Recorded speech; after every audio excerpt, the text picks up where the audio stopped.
We welcome back to the show Sharks President Jonathan Becher. Thanks for joining us again. Always appreciate your time. Clearly has been a busy week for you, so let's just dive right in. It seems like we're the last ones to talk to you about this, so if you could just give our listeners a quick review of the situation and explain why pineapple does not belong on pizza. That's exactly what I thought the opening question was. But just for clearness, pineapple together with ham do not belong on pizza whatsoever. I might stomach ham by itself on pizza, but not with pineapple. Sorry, it's a tropical thing. Nothing tropical is in Italy. Do you imagine them putting pizza with pineapple if you're going at? No, just doesn't work. Sorry. Probably not. By the way, if we need to take another vote of fans, I'm certain the no pineapple team would win. And maybe, in fact, AJ, maybe that's what we do. Okay. Maybe we have to settle this once and for all. I'm totally down with that. There's been a lot of articles and interviews lately about the possibility of the Sharks being forced out of SAP due to all the projects that are in the pipeline regarding the Downtown West project. So can you give our listeners just kind of a quick overview if they haven't seen any of the other 200 interviews that you've already done about this? Fair enough, AJ. So first of all, just for avoidance of doubt, we were born here in San Jose. We've grown up here in San Jose. We have zero interest in leaving San Jose. In fact, we have zero interest in leaving the SAP Center. You correctly said forced out. It would be against our will. It would be only if literally our fans, our patrons, our guests for both concerts and for hockey couldn't safely and conveniently make it here. So it's a last resort. It is not a veiled threat. We're not asking for a new arena. We love the SAP Center. We've invested $200 million of our own money in it. We continue to invest more money in it. We think we can extend the useful life of this arena for 20, 40, maybe even 60 more years. So there's no funky business going on here. The short answer is the neighborhood that we're in, so the Diridon Station area, as it's called, is being redeveloped. And in short, redevelopment can be a very good thing. It's being redeveloped, basically 250 acres. About a third of that development, 80-some acres, Google is working on, and the other two-thirds is other miscellaneous developers. And a part of that 250 acres, a couple things are happening. One is about 15 million square feet of new office building is coming in, which represents about 60,000 new workers. About half Google, the other half everybody else. So there'll be a bunch of constructions. The Google side alone is 65 new buildings roundabout. And that's great. That's a lot of construction. But don't forget, on top of those two projects, the Google side and the non-Google side, we also have BART being extended in through downtown, which will come into the Diridon Station as well. That's a third project. On top of that, there's actually a fourth project, which is Caltrain is planning to modernize, which in itself is a good thing. It's going to be faster trains. I understand those should be electric. And potentially a fifth project, which is high-speed rail, getting people from Southern California, We'd-Be-A station, going all the way up to San Francisco. So this area has got potentially five very large projects that are going to start in the next couple of years. Nobody knows exactly when, so let's call it 24 or 25, and last at least 20 years, maybe a bit longer than that. Okay, on itself, all that's good, right? I mean, I see you, AJ, kind of going, wow, that's a lot of stuff. Yeah. Our concern is not that it's happening. We love the idea that more people will be downtown. We love the idea that there's more potential public transportation.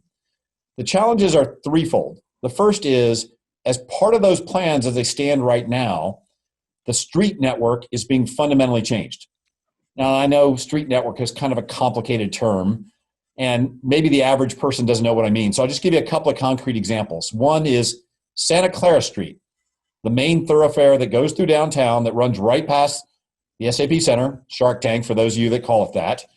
Right now, as you probably remember, is 4 lanes of traffic, 2 lanes in each direction.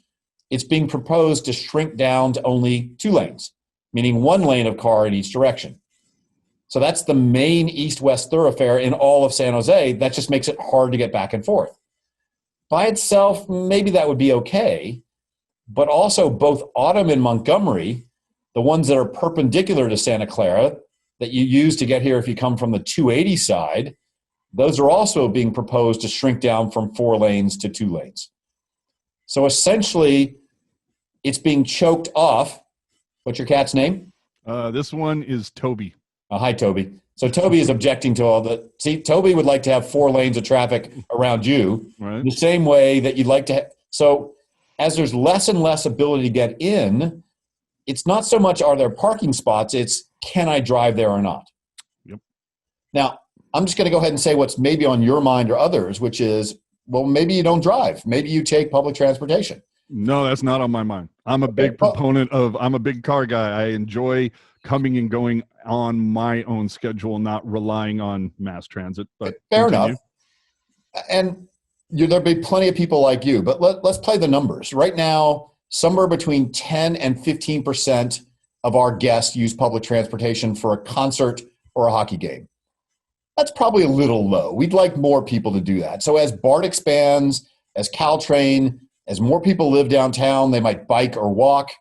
In fact, just as many people use scooters and walk as use Caltrain right now. It's actually interesting how that actually works. Those are people that live downtown. Or would potentially park at, say, San Pedro or 4th Street. That's good. Assuming they could get here, because remember, it's streets are going to be reduced as well. Yeah. Let's say all this is wildly successful and that 15% number goes to 50%, to half. That still leaves the other half, people like you that would prefer cars. But it's even more complicated than that, because let's say you live in a district in San Jose where there is no public transportation, right? Well, you're reading my mind. I actually have some notes on that. So let me just stop you here, because I'm thinking of the fan that first off has to deal with Caltrain's schedule and the fact that after a certain point they stop running trains. So I've heard from many a friend that said, I'd love to take Caltrain, but if the game goes to overtime, the train's left. That is true. I can't catch a train. But what do fans that are kind of like west of El Camino, west of 280, all the way up through the peninsula, how else are they no one's taking a Lime scooter for 20 miles. Well, yes, that is our second concern. So there's access and there's public transportation, good. But if you live in Saratoga, Los Gatos, parts of Campbell, Morgan Hill, Gilroy, Stockton, Sacramento, there are plenty of places, right? We are the San Jose Sharks, but unfortunately, or fortunately, I didn't mean it in a negative way, a lot of our patrons, particularly for concerts, but also for hockey, don't live anywhere near public transportation. And maybe someday in the future there are more. Maybe one day 280 gets turned into a BART line as well. But that's a long, long, long time ago. Yeah. Well, and you're talking to a fan that lives within 5 miles of the tank. I still like driving. I like to, I like to be able, again, come and go as I please. If I pick up some merch from the store or what have you, it's nice to be able to just throw it in the back seat. Do you buy lots of merch? I can't tell by your background. I mean, here and there. Okay, I pick up little things. But to go back, one of the things you had said earlier is that because again, this is something I have in my notes is, how do you respond to the unfounded claims on social media and different venues that say, oh, the Sharks are just trying to use this as a ploy to get a new arena. And of course, my response is, if you're pushing for a new arena, why are you literally blowing millions to make changes to the current venue?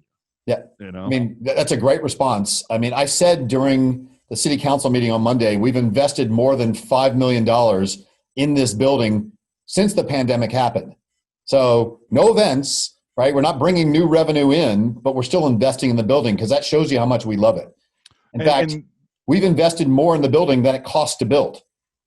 Jeez. Well, it goes to show you the difference in price over the last 30 years. But so what have you done? I mean, we know certain projects obviously have been promoted on social media. There's the new escalators at the south entrance. There's clearly a whole new ice system and whatnot. I thought I had heard maybe some upgrades to the club level, but can you let us know?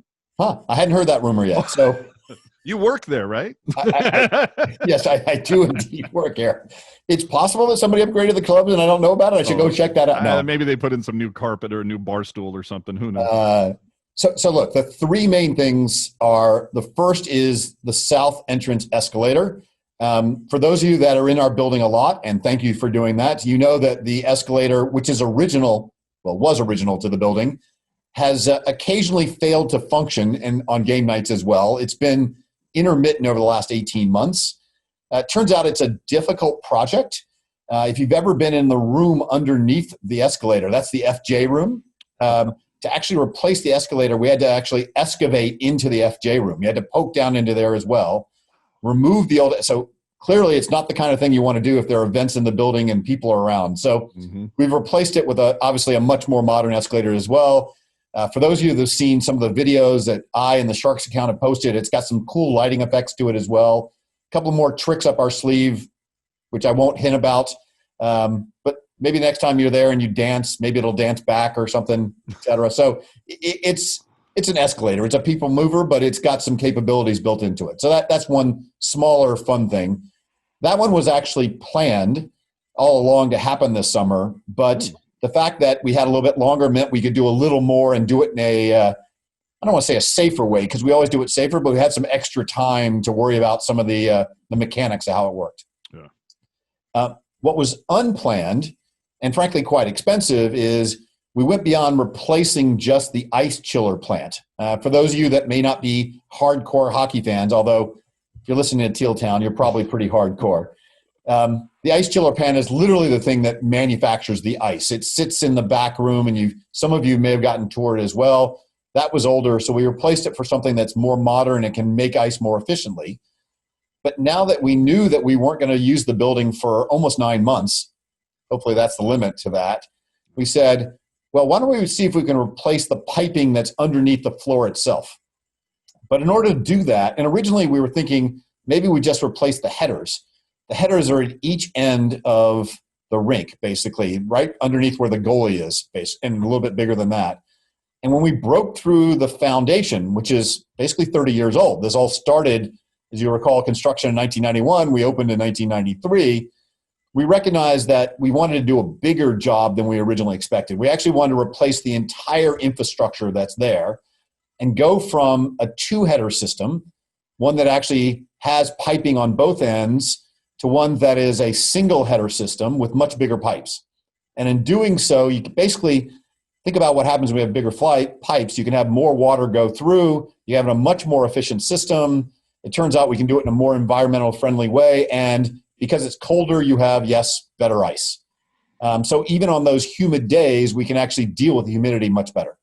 So it leads to a better sheet of ice. Does it also lead to being able to flip the building from, say, a concert or whatever to a Sharks game? Yeah, we're extraordinarily good at flipping it, but it will shave a couple hours off of that as well. So it does make our life easier. Wow. I don't know. Okay, that's kind of cool. Getting back to the development and the impact on SAP, we spoke with... Oh, wait, AJ, I forgot. And the other thing, which most fans won't notice, is we ripped out what's very sexy, I'm joking here, called the building automation system, basically the brains of the building, all the wiring and the electronics in the same way you've heard the concept of a smart home.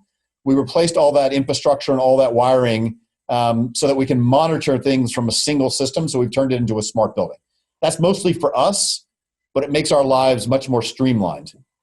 Nice. And so any type of like a bit more efficient as well? There will be some electricity savings, but there'll be more than anything time savings, because as opposed to 10 or 12 panels we have to deal with, it's a single panel system now. Oh, okay.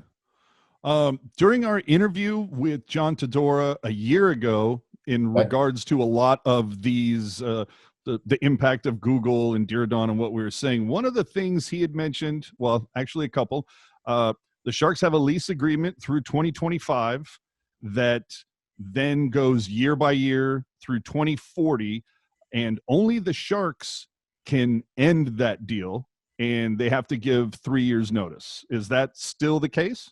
Yes. The mechanics of it are slightly more complicated than that, but it's a simple enough explanation, which is, and under the terms of the agreement, we stay till 2025, and we have the unilateral decision to extend it up to 2040. That is correct. Okay.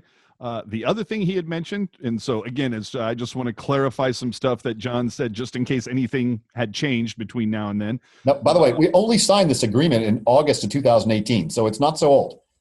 Yeah, exactly. He had also mentioned, and this seems to be a really key piece of information. So I really want to know if something changed, because I don't see this at a high level in any of the articles that have been put out about this whole development. But he had mentioned that the Sharks control parking lots A, B, and C, and that they actually have to, you have to sign off on this development, or basically Google cannot develop on lots A, B, and C. You keep that parking, and that they're going to have to reconfigure their plans. That is correct. So we have what are essentially called, for all you burgeoning attorneys out there, consent rights. So the city can't sell them to Google without us consenting to it first. And of course, we wouldn't consent to it unless there were other ways for us to get the parking we need for our patrons and fans. So we'd have to be satisfied that essentially it cured a potential breach of the contract.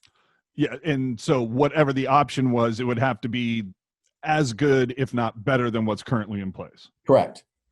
Okay, that sounds fine. Now, is there anything? Now, to be fair, that consent right only exists while we have an agreement with the city. So if you want to be negative, which I'm not, I'm a positive guy, they could do it in 2041 after our contract currently ends rather. Okay, and to continue on the negative aspect, Okay. is there any incentive to agree to release A, B, or C at this point? Because it just seems like over the last year, based on what we've seen with the Downtown West project, I don't know that there's a whole lot of incentive for you, or I should say not for you personally, but for the Sharks to play ball when it appears to the average fan like myself that the Sharks have kind of been treated as an afterthought in this whole development project. Is there an incentive for you guys at this point, unless they present you, like, okay, this is a fantastic option. You're providing us 4,000 spots that are within a half a mile, and this is something that benefits both. So AJ, I can interpret your question two ways. So I'm going to answer both of them. Okay. One is, no, to date, we have not been presented with an option that feels like a good solution that would want us to consent. But having said that, we also don't want to be the guys that stand in the way of redevelopment of downtown. So we're interested in an option that fits everyone's needs. We start with we want this to work, as opposed to start with we don't want this to work. So let's make sure that, and even starting with that mental model says, well, what else can we do? No. Now, partly because we're optimistic. I'm an optimistic person. I think our franchise is optimistic, right? We don't want to be in this situation again in like 15 years, right? Mm-hmm. So even if we said no now, 15 years from now, we'd still be faced with ABC is going away. And yes, you and I might still be doing this interview in virtual reality, et cetera, because inevitably time comes. So I'd rather solve the issue now. And I heard in the city council meeting on Monday, and maybe then extend the lease beyond 2040, because then nobody has to worry about this for 40 years or whatever the number is. I don't want to make up an extension time because I haven't heard a concrete date yet from the city. So if possible, let's resolve this in a way that makes everybody happy now.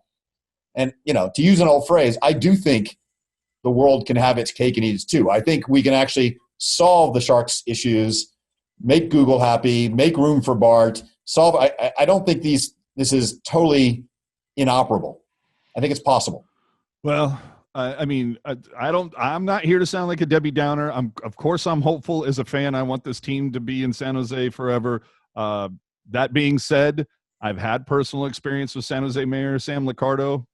They've unfortunately largely been negative, but I hope this works out, obviously. But someone as yourself is smart and prepared as you are. You, of course, do due diligence. Of course. You hope for the best, but you prepare for the worst.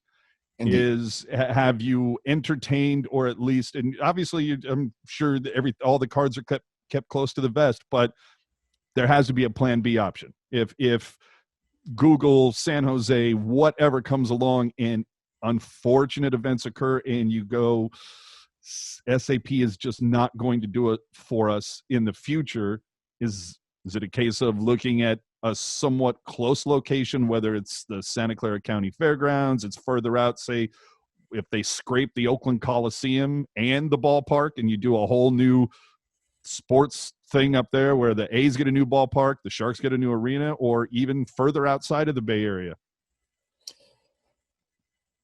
Yeah. So the answer is No. far we've not.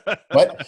No. The answer is no. We're not leaving. I mean, I really, really want the answer to be no. We're not leaving. I mean, I want fans and everyone listening to understand that although there's a possibility, we're trying very hard to avoid the possibility. So all of our effort is in the stay here.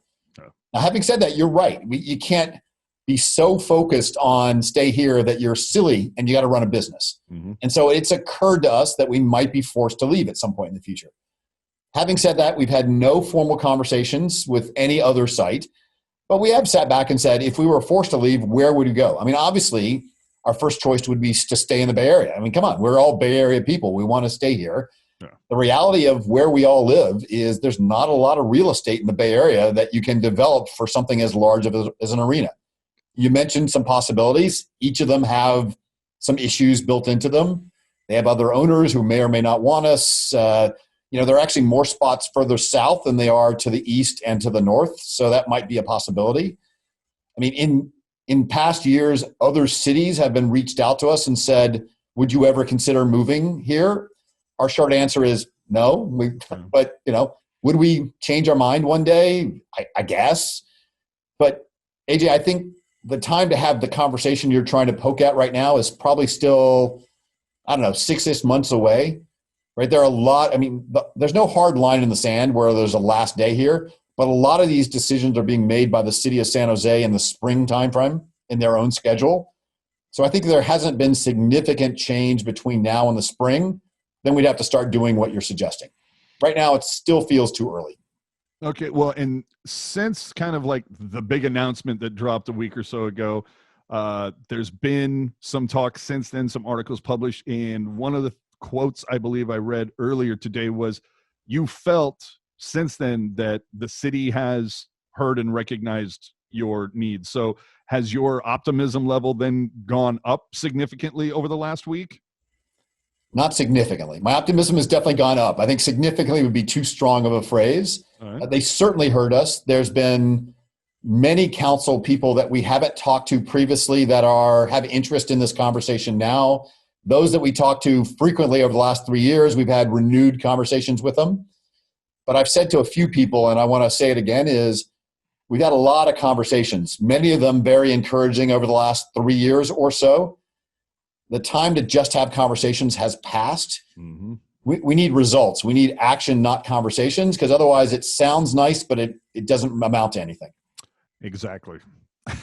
Exactly. Well, and another thing that occurred to me, now all of this development in the plans obviously happened years ago. Yeah. We're in a post-COVID world at this point, and I consider all this office space that is being erected. Meanwhile, we're talking a tech company. A lot of people are working from home. Some companies have even thrived and found that their employee or their workforce, they've actually been somewhat more productive. Now, maybe some of that has to do with the fact that, well, you really can't leave your house to do anything, so might as well do some more work, right? Okay.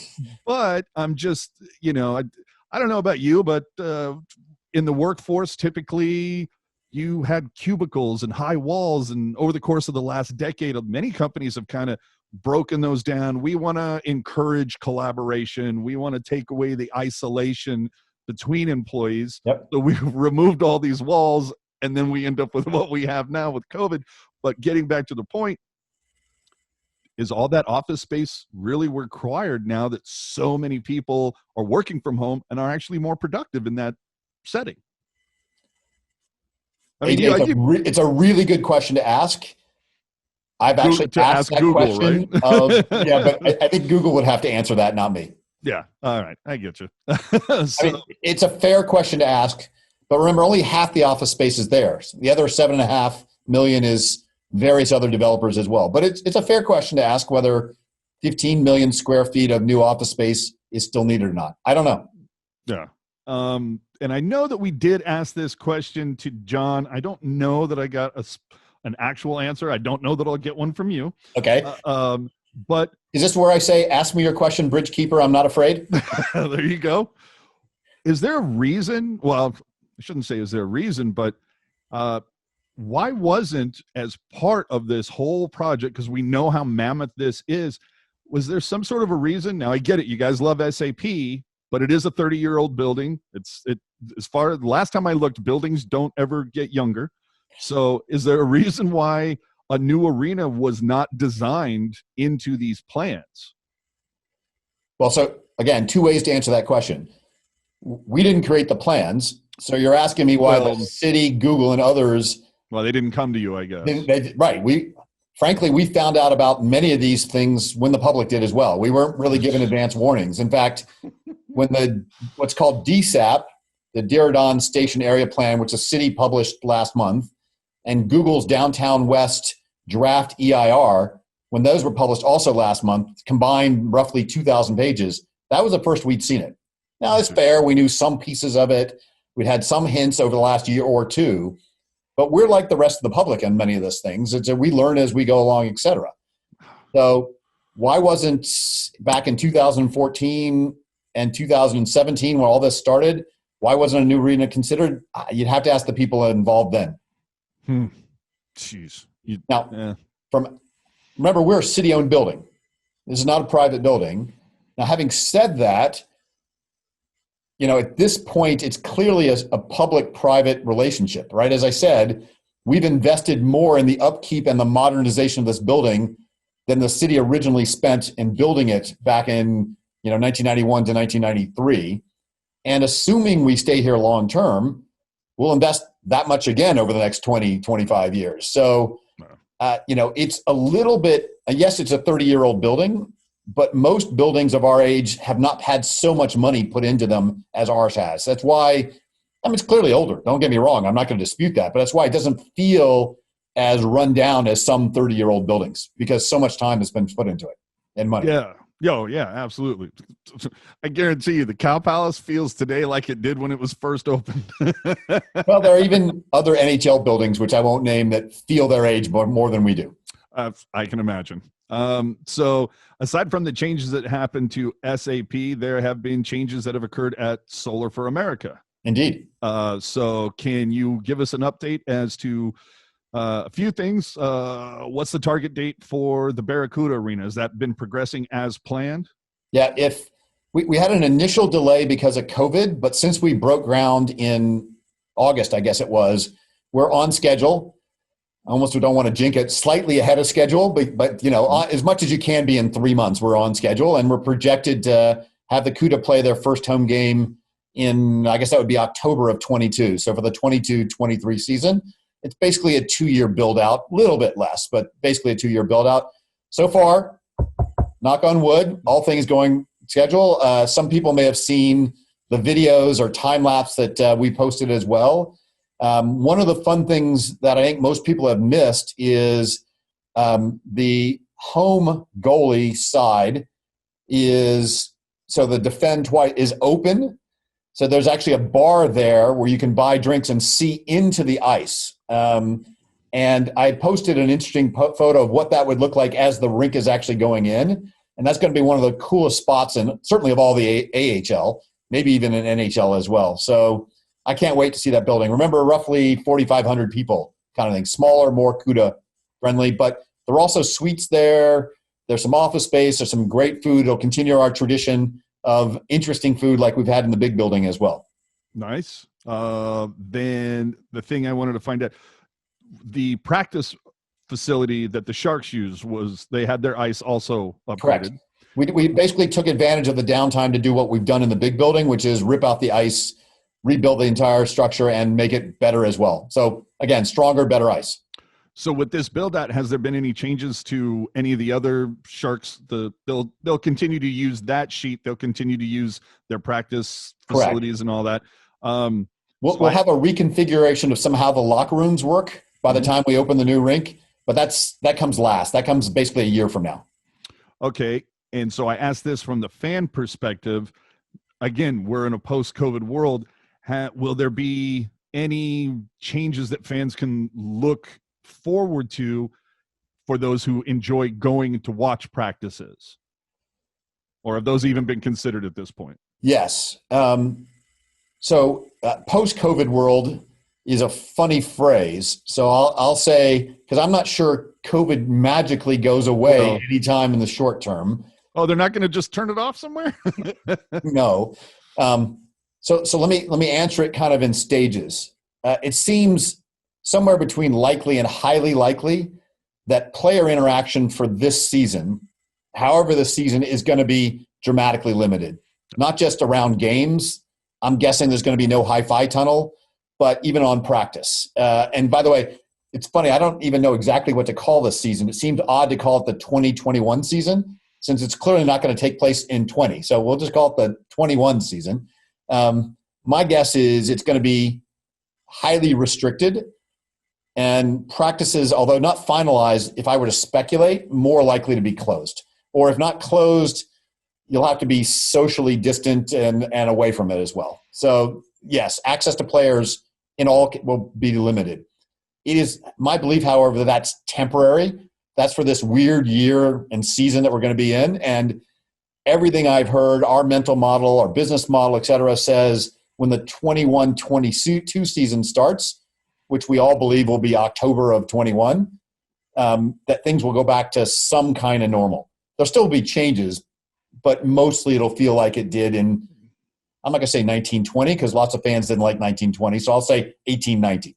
All right. Well, and because with that development too, there's also, the fans that enjoy hanging out post-practice, hoping to catch a player coming out to get, that probably won't happen this year. Yeah, but fast forward a year, then I'm normal. Virtually certain it's normal again. Yes. There you go. All right. See, fans who like to try to get things signed like pucks or whatnot. There you go. You'll have that'll That's a big part of what we do for fan engagement. So taking that away would be very bad idea. Yeah. All right. I feel like we covered a good amount of that. So let's touch on the fun stuff. As you know, this wasn't fun? Well, I mean, some of it. But okay. All right. Fine. The NHL has released their retro reverse jersey series. Aside from the Sharks, yep. Who do you think knocked it out of the park? Who was the a couple of teams that you looked at it and you go, you know what, they did a really good job at that. Kudos for Colorado for going back to the Nordiques and their heritage and all that. Some of the teams, frankly, just have a tough time. They haven't really changed their logo at all. It looks the same. The Canadiens is the Canadiens is the Canadiens. So I think they did actually a pretty good job with very little to deal with there as well.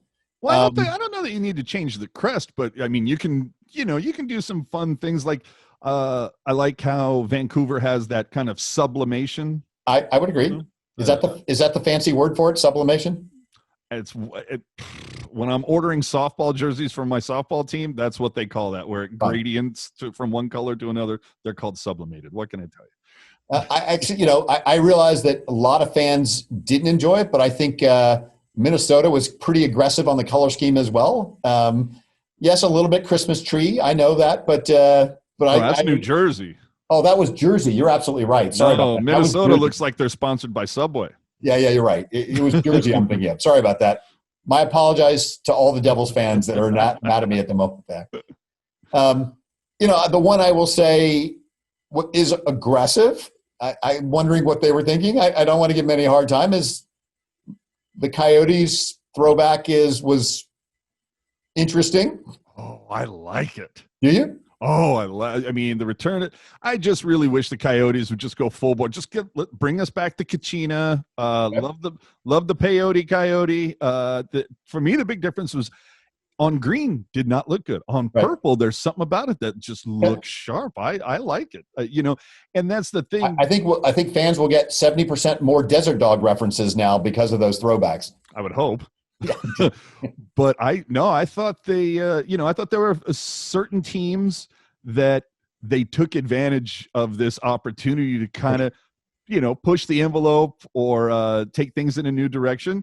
And exactly, Colorado, love them paying I think it also works with the Quebec thing that it's going to be their 25th season. Yeah, So, right. that aspect of it, I'm sure they're going to throw out another jersey to, pay respects to the 25th season. But I like where some of these teams went with it. I thought Florida did a good job with it. I hadn't thought about the Panthers. You're right. Florida did do a good job of it. Absolutely. Yeah, on this whole throwback thing. Now, I look at a team like Detroit, and I'm going, okay, so you took duct tape and put that on the arms and on the bottom of a practice jersey? I mean, that's not a lot going on in that one. I thought Detroit, if anything, was a team that definitely could have said, okay, here's our opportunity. We've had the same 2 damn jerseys since the inception of the team. Let's get freaky. Let's go wild. But, oh well. What do you think about the LA Kings? Because of our natural rivalry, I'm not going to mention anybody else in the Pacific other than Arizona. I like the fact that they finally. My mama always taught me, if you have nothing nice to say, don't say anything at all. How about that? Yeah. I just like the fact that they finally got away from the monochromatic look for so long. Fair. I like seeing the color. But so what do you think about the Sharks jerseys? Are you happy with the way it turned out? And you like seeing that return to the original crest? And because I'm a big fan of that era of jersey. As am I. That's when I became a fan as well. I think everyone knows by now. I was a huge fan for a long time before I joined the organization. There was never any doubt that the original crest would be what we want to do in a reverse retro. The question was, what year do we anchor for the reverse retro? And I know a lot of fans thought we should anchor it in 1991, the original iconic, still in I think most people's top 10 lists of best jersey of all time, et cetera. We thought about it. Frankly, we did a heritage jersey in the 25th anniversary, and this is our 30th. Mm-hmm. So we were like, yeah, I don't know. Do we want to do that again? And also, that jersey is so perfect, in my opinion. Messing with it by trying to reverse it almost is a bit of sacrilege. I didn't think inverting the 91 was the right thing to do. 98 was, if I remember correctly, the very first time that we did an alternate jersey. Well, that 97-98 season. But the thing is, the Sharks, they didn't retro reverse the first alternate. They because the first alternate was teal. They reversed the white version of it. But right. Yeah, exactly. Also, when we looked around at it, we're like, we've done a lot of black. We just did stealth, so doing another black orient thing didn't feel different enough. Mm-hmm. We played around with orange for a while, and there were some interesting orange styles, some of which paid homage to the CUDA as well. But in the end, it just seemed a bit too much to be orange dominant. Although, other teams took some pretty aggressive color schemes as well. Yeah. And that original crest just popped on the gray. The more we saw it on the gray, we're like, okay, it's got to be gray based with that crest there. Okay, then we just got to go back and look at, as you said, the alternate, see what this color scheme was. And yeah, I actually love it. I think it worked out really well. The reaction from fans has been almost universally positive. There's always going to be people that wish we'd done. I've seen some people say the gray should be lighter. I've seen some people say the gray should be darker. I think, AJ, you guys designed some jerseys for us as well. There's been lots of speculation there as well. But in general, I'm quite pleased. I give us a high mark. No, I absolutely. Again, I'm big proponent of the original logo. Always down whenever I see something with that marker on there. You were born in 1991, right? Absolutely. I think you might be off by a couple decades, but yeah, it's I'm enjoying it. I thought this was something kind of cool. The one thing that did throw me off a little bit is it did feel like a little bit of a random occurrence, because from what I understand, this is a 1-year thing. So like COVID, you never know what's going to happen. First of all, for people that think we rushed this idea to market because COVID happened, just don't understand how long supply chains of manufacturing jerseys. This has been like a 2-year development, process. like a year and a half. I mean, this was always planned for this season when the season was supposed to start in October, and coordination among 31 different teams is really tough. So please don't think that somehow someone dreamed this up over the summer and then we're all magically doing this as a way of selling jerseys because can't play games right now. Well, see, I just thought it would have been interesting to an interesting twist on the centennial Like if they've done this a couple of years ago, that's all. That's right. If it's going to be a 1 year thing. But I've also noticed. Oh, go ahead. No, I was going to say, I don't know that anybody has said this before, but the original plan was that teams are only going to wear this 2, maybe maximum 4 times. Yeah. And it was all going to be done in a compressed amount of time, basically 6, 8, maybe 10 weeks at most. We haven't made a final decision, but I think the rules are being thrown out. Really? And a little more discretion is going to be given to the clubs as opposed to being careful.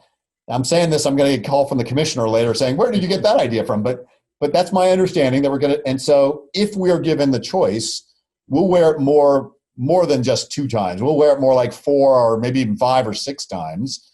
And we'll space it out a bit more as opposed to condensing it. Yeah. Personally, I think it would be totally cool. A buddy of mine said this to me. If we could coordinate with every team in the league and everybody wore it on their opening night, that would be really cool.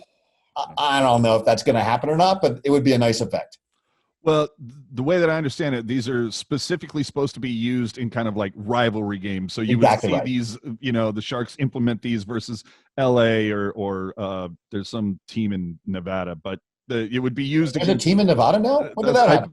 I hear this, but I cannot confirm or deny. But those games, but I haven't seen anything mentioned where obviously there's some teams have light uniforms, some teams have darks, and those are kind of on purpose because of these rivalry matchups. Exactly. But there's no decision on, or I should say there's no designation on home or away, like, the teal homes versus white away. So you could wear these at a game in LA, and then they can wear their purples in a game up here. Well, there were originally some guidelines, but those guidelines are going to change.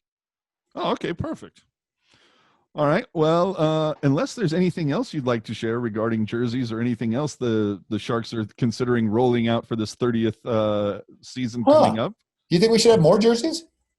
I mean, I don't hate the idea. Neither do I. Maybe we should have another. Or 6 or 7. Yes, I think maybe some fans have seen that I joked with a reporter on social media who said, well, I've been told there won't be 5 jerseys, as I said, but have you been told there won't be 6? Yep. I will tell you there are more than 3. I won't tell you how many more, but also remember, and you just apply that home and away is a designation. Mm-hmm. So you can have variants of variants, and I will also differentiate between jerseys we play in games versus jerseys we play in warm-ups versus things we might design for fans just for fun. And no, somebody asked me on social media today, are we going to become the Oregon Ducks of hockey and play in a different jersey every single game? No, that is not the intent. We're not going to have 20-some jerseys at some point in the future. But it might not be bad to have a few in rotation. And I think the open question is, what happens to stealth this year? Does it go away for a year? That is a good question. See, and after retro reverse in the 30th, who's to say we don't see a refresh of jerseys after that? Aha. I mean, there's a whole lot of things. It seems like ever since. But the core 2 remain the core 2. Let's make sure we all remember that. Yes? Sure. Okay. But it seems like ever since Adidas has kind of come in, they have really pushed the envelope when it comes to jersey designs. Now, I'll be the first to admit I'm more of a fan of actual patches versus these kind of, I'm not sure what they like. It's almost like a printing. It is essentially. Yes, that's right. Yeah. So I do think the actual embroidered threaded patches do look a little crisp, but I understand that if you have that element going on, then maybe it doesn't allow you to do something super cool like the Sharks Freak stuff. That's exactly right. That's the built-in reason. It just limits the canvas of what you can actually do. Yeah, and I think that's the last thing you want to do is limit yourself on that. I think you could, really push the envelope even further and further. Well, so I may have said this to you when we talked last year. I don't remember anymore, but we are going to art as inspiration on some of these things. So you saw the Shark Freak, you saw the stuff that we did, Santa Cruz skateboardy kind of stuff. You've seen some of the things we did with Oakland. We will continue to infused art ideas, never messing with the two mains, but always giving a chance for people to express itself. Now, I realize the hardcore hockey audience may not like some of those designs, but it definitely does appeal to a sub-audience. And the more we get them to understand hockey, the better it is for all of us. I look forward to a warm-up jersey that features the artwork of the gentleman who has the huge mural next to Whole Foods. Indeed. Like that would be that'd be pretty spectacular. That would, wouldn't it? I think that would be great. So thanks again for joining us, Jonathan. Wait a minute, can I give you one more hint? Hint? No, just lay it on the line. How come in all this jersey stuff, nobody's ever asked about all the stuff that goes with jerseys? Pants, mitts, socks. Oh, we flipping the script a little bit more. We going to go full on color rush? Don't know, but you would think all you enterprising fans would have been designing the rest of the uniform and not just the jersey. Yeah, but let me tell you why. Why? Are fans going into the store to buy pants and socks and fans? No, but if you skate at any one of our buildings, you might be. All right, I'll give you that. I'm interested to see how Dallas goes over with if they're going to full on color rush their black Tron uniforms, whatever, and then if they color rush their retro reverse, where they go, because that jersey is so extraordinarily white with such little color detail. The thing that would set that off is white gloves, white pants, white helmet. Like just full on. But then you kind of go, shouldn't that be a Winnipeg Jets thing? True North, whiteout, so. Well, on behalf of all my friends in the broadcasting team, we don't want to go full color rush, particularly with the white on white numbers and the non-outline. It just becomes almost impossible to pick up players on the ice, particularly white on white and white ice. It's not good. Well, thanks for joining again, Jonathan, and we look forward to a new hockey season. And at this point, are we kind of hoping mid-January? Yeah, I mean, January, exactly the date in January, we don't know, but that's the goal. The league has said repeatedly, we'd like to start in January. We want to try to get a full season in. We want to try to get that season to end before the break for the Olympics, right? There's some flexibility in there. That's the goal. But frankly, a lot of it has to do with how all of us act and, what things feel like in January and where COVID is. So we got to be safety first, right? Yes. So with that, I say, wear a damn mask. Okay. There you go. Thanks, AJ. Thank you.